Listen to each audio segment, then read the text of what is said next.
सभी भाइयों को नमस्कार, राम राम, जय श्री राम। मैं आपका अपना संजय कोचर, न्यूज़ 24 भारत में आप सभी का हार्दिक स्वागत है। तो काफ़ी दिन हो गए वीडियो नहीं बनाई, ना आपसे चर्चा हुई, तो सोचा कि आज एक वीडियो बनाई जाए और आप सभी से चर्चा की जाए। तो भाइयों, वो एक कहावत है ना कि कहीं का पत्थर कहीं का रोड़ा, और कैसे मक्कारी से भानुमती का कुनबा जोड़ा। हाँ जी भाइयों, तो आज हम बात कर रहे हैं विपक्ष की मक्कारी पर। जो ये 28 पार्टियां इकट्ठी हुई थी मुंबई में, जो मक्कार भ्रष्टाचारियां इकट्ठी हुई थी। और ये देखिए, आपको एक छोटी सी उनकी वीडियो दिखाते हैं कि कौन कौन सी पार्टियां वहाँ इकट्ठी हुई थी, कौन कौन उन तस्वीर में है। आप देखिए कौन तस्वीर में है और क्या उनकी सोच है, क्या उनका मुद्दा है। तो ये फोटो देखिए आप, शुरू से देखिए। ये अपने देखिए शरद पवार, संजय राउत, महबूबा मुफ्ती, केजरीवाल और राहुल गांधी और ममता बनर्जी, सोनिया गांधी, उद्धव ठाकरे और ये मल्लिकार्जुन खड़गे और ये एम के स्टालिन, अखिलेश कुमार। ये देखिए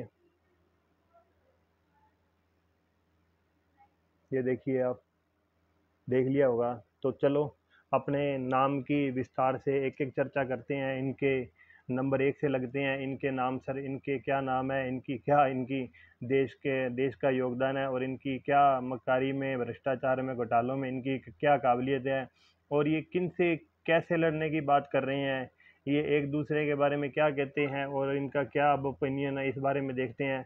तो सबसे पहले महबूबा मुफ्ती की हम बात करते हैं, जो कहती थी कि अगर भारत का झंडा उठाने वाला कोई नहीं होगा, अगर मतलब पाकिस्तान से बात नहीं की तुमने, 370 हटा दी, तो भारत का झंडा उठाने वाला कोई नहीं होगा। और अब ये कह रही है कि हम मिलकर चुनाव लड़ेंगे और हम जीतेंगे। क्या बात है। दूसरे नंबर पर मक्कार खुजलीवाल जी, खुजली बवाल, जो कहते थे जी शीला दीक्षित चोर है जी, हैं, और पवन बंसल चोर है जी, सुरेश कलमारी चोर है जी।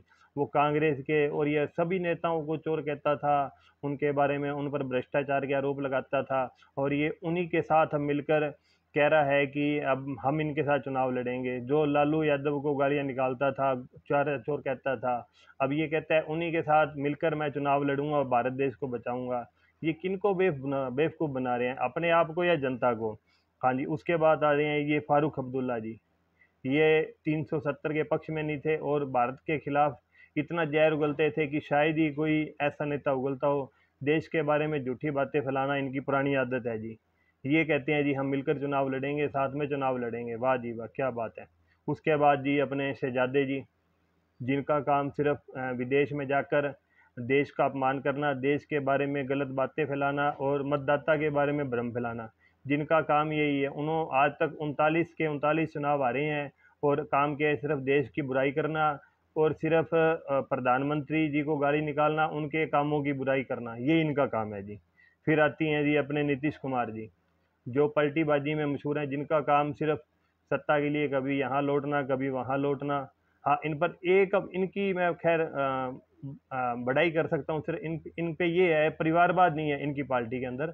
ये परिवारवाद से बचे हुए हैं, तो थोड़ा सा इनकी छवि है, लेकिन पलटी मारने में ये सबसे आगे हैं। अब ये बिहार के अंदर तीसरे नंबर की पार्टी है। उसके बाद मायरा बानो जी अपनी, ममता बनर्जी, अभी कुछ दिन पहले आई थी अपने इधर मुंबई में। इन्होंने टीका तक लगवाने से मना कर दिया, तिलक लगवाने तक मना कर दिया, और वहाँ अपने जो पार्टी होती है मस्जिद के अंदर, वहाँ ये चली जाती हैं। इनको वहाँ कोई दिक्कत नहीं होती, अपने सनातनी कल्चर अपनाने में इनको दिक्कत है। और अगर अदर कोई कल्चर हो, क्रिश्चियन का, मुस्लिम का, तो ये उसमें सबसे आगे हैं। कोई भी अगर पार्टी हो उनके वगैरह की, तो ये वहाँ हाजिर रहती हैं। उसके बाद जी अपने सोनिया गांधी जी, पता ही है, नेशनल हेराल्ड में जमानत पर है जी।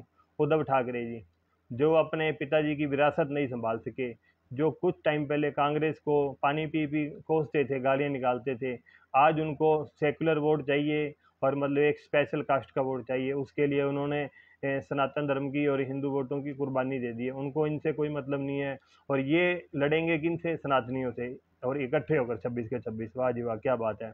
उसके बाद शरद पवार जी, जिनका काम सारी उम्र, जिन्होंने कांग्रेस के खिलाफ चुनाव लड़ा और कांग्रेस के खिलाफ रहे और घोटालों में भी लिप्त रहे, और ये कहते हैं जी हम लड़ेंगे किससे, जनता से। चलो जनता से लड़ो, अच्छी बात है, अपने लड़ना भी चाहिए, बढ़िया बात है। उसके बाद जी लालू यादव जी, जो चारा चोरी में जमानत पर है, जमानत पर क्या सजा दी हुई है कोर्ट ने। और मैं एक बता दूं, इनको इन पर केस नीतीश कुमार और उनके ललन सिंह ने किया हुआ, ना कि बीजेपी ने। ये कहते हैं ना, इन पर केस कांग्रेस के टाइम का है, और सजा भी कांग्रेस के टाइम पर हुई थी, ना कि भारतीय जनता के टाइम पर। तो इनको भी थोड़ा अपना देखना चाहिए। ये अपने ये आरटीसी रेलवे के अंदर जॉब फॉर लैंड, यानी कि जमीन दे दो हम आपको जॉब देंगे, उस पर भी इन पर केस चल रहा है। और चारा चोरी का भी केस है। जो जंगल राज बिहार के अंदर 15 साल, वो इन्हीं का राज था। जाते जाते ये अपनी पत्नी को मुख्यमंत्री बना गए थे, आपको ध्यान होगा। और ये लड़ेंगे किससे? मोदी जी से। कौन? जिस पर भ्रष्टाचार का केस है, घोटालों का केस है, और परिवारवाद भी है, ये लड़ेंगे। मतलब 28 के जने, वाह जी वाह। जो एक दूसरे को गालियां देते थे, शक्ल तक नहीं देखते थे, वो लड़ेंगे मोदी जी से। क्या बात है जी। उसके बाद डीएमके, डीएमके एम के स्टालिन, दक्षिण भारत का द्रविड़ उन्मूल, जिनका काम क्या है? जेएनयू के अंदर या अपने जामिया के अंदर सनातन धर्म को बुरा भला कहना, उसका अपमान करना, उसके बारे में गलत धारणा, गलत बयान देना। इनके बेटे ने भी बयान दिए, उस पर खैर हम आगे वीडियो बनाएंगे। इनका काम क्या है? अभी सनातन धर्म की बुराई करना और उसका अपमान करना, इनका काम यही है। और ये कह रहे हैं हम लड़ेंगे जी, शाबाश है जी। फिर आ गए जी अखिलेश यादव जी। इनका तो कहना क्या, जिन्होंने अपने पिताजी को धक्के मारकर बाहर कर दिया था राजनीति से, खुद अध्यक्ष बन गए थे और मुख्यमंत्री भी रहे हैं। जिनका काम क्या है? सिर्फ जातिवाद के वोट लेना, बस एक स्पेशल जात के वोट लेना, और अपनी जाति के यादव, मुस्लिम, दलित पर इनकी राजनीति टिकी है। इनका सिर्फ परिवारवाद, जातिवाद, इनकी पार्टी के अंदर यही है। और ये कह रहे हैं जी हम इंडिया बनाएंगे। इंडिया तो नहीं खैर तुम बना सकते, खैर इंडिया तो पहले से ही, इंडिया कहें भारत कहना चाहिए। भारत बना हुआ है, तुम उसको तो क्या बनाओगे? तुम अपना परिवार बना सकते हो। और ऐसा नहीं है ना, तुम यादव के अलावा, यादव छोड़ो, तुम अपने परिवार के अलावा किसी यादव को ही बना के दिखाओ ना, अध्यक्ष है, उपाध्यक्ष है, या प्रधान है, या और अन्य पद है, तुम किसी और को दे के दिखाओ ना पद। तुमने तो अपने परिवार में ही देने हैं।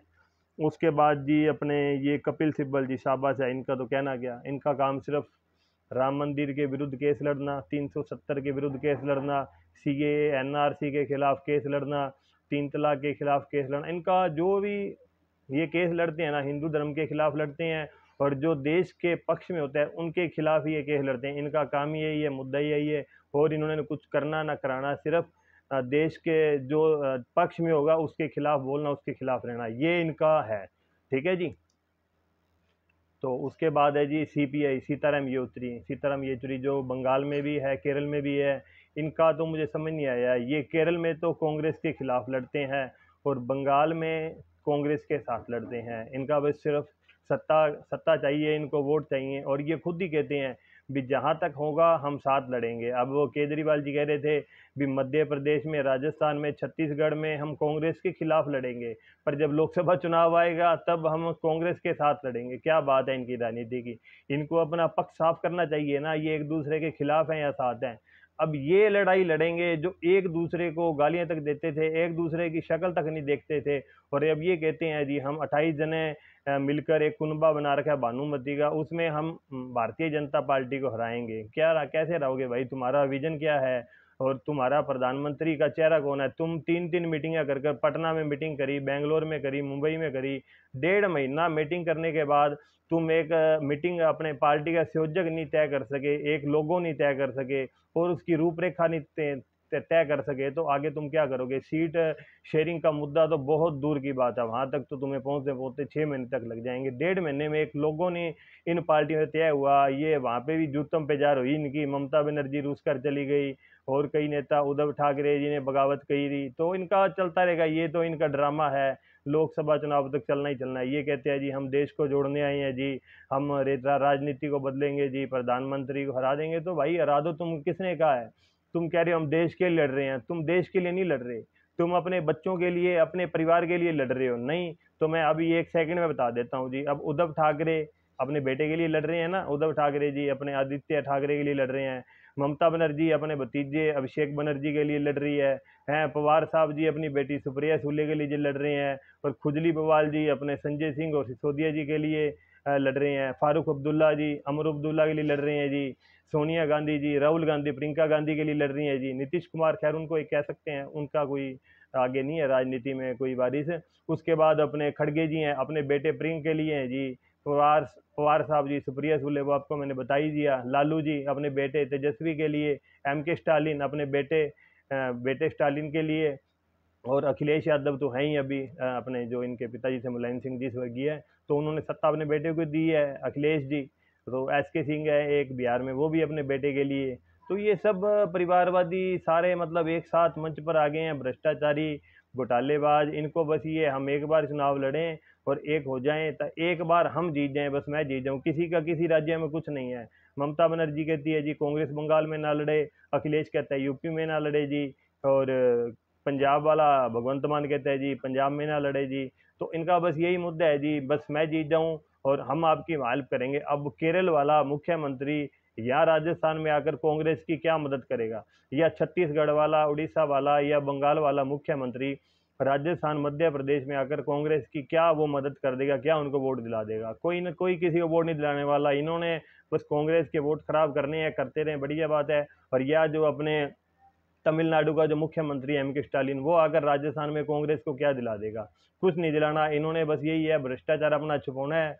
वो सही कहते हैं ना, अभी अगर जब कोई अगर सारे गिद्दड़ इकट्ठे हो जाएं तो समझ लो कहीं शेर एक अकेला ही खड़ा है, और शेर जंगल में अकेला ही होता है। और जितनी मर्जी भैंसे, जितनी मर्जी मतलब वो ताकतवर हो, जितनी मर्जी भारी हो, चाहे झुंड में भी होती है, चाहे 500 भी होना, तो शेर अकेला ही शिकार करने जाता है। तो जनता को भी पता है, जनता भी देख रही है, जनता भी काम करने वालों को मौका देती है और आगे भी देती रहेगी। सबको पता है भी 80 करोड़ लोगों को कोरोना के वक्त भी मदद हुई है, शौचालय भी मिले हैं, सभी सबका फायदा हुआ है, सबको पता है। तो ये जो अभी ये मक्कारी के अंदर आ चुके हैं, इनका काम क्या है?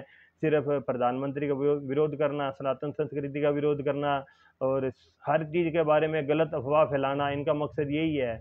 तो देखते हैं भाइयों लोकसभा में क्या इनका होता है, क्या इनका बनता है, तो आगे देखेंगे हम। तो आपको ये वीडियो कैसी लगी जरूर बताएं। चैनल को लाइक करें, शेयर करें भाइयों, सब्सक्राइब जरूर करें। आपके सब्सक्राइब हमें आगे से आगे वीडियो बनाने के लिए प्रेरित करता है। तो आपसे अतः निवेदन है कि चैनल को जरूर जरूर सब्सक्राइब करें। नमस्कार, मिलते हैं अगली वीडियो में। जय श्री राम।